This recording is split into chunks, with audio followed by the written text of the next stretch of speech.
Hello, everyone. I thought I would talk to you about rhyme and when to use rhyme, particularly when you in prose. Like, of course, you use rhyme a lot in poetry, but there are cases where I think that it's perfectly appropriate to use rhyme in prose, especially if you have a very descriptive or poetic style. Now, I personally don't like even poetry where every sentence rhymes because it comes off as hokey. I think that rhyming should be rare. However, a well a well placed rhyme can actually be very effective, especially at the end of a passage. I actually think that rhyming at the end of the passage is more effective than rhyming at the beginning.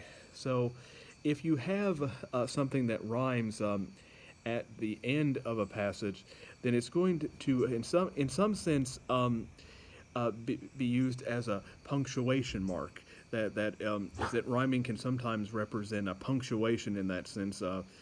For example, in the sentence that I wrote recently, if I can remember, it says, as we embraced yet again, or something to that effect, my soul took flight, a fallen angel who never thought she could shine so bright.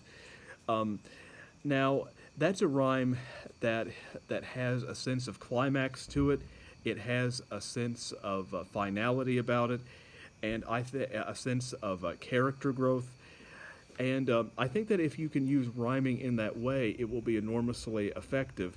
And Shakespeare used rhyming to that effect quite a lot. In fact, I think Shakespeare is a good example of a writer who used rhyme properly because in a lot of Shakespeare's plays, not every sentence was done in rhyme, but he would use rhyme particularly in dramatic scenes or in love scenes when it seemed appropriate, when he wanted the emotion to be lifted. And in some cases, rhyming can do very well in love stories because when the characters start rhyming, either in speech or in thinking, it shows that they are falling more in love. They are becoming more romantic in a sense.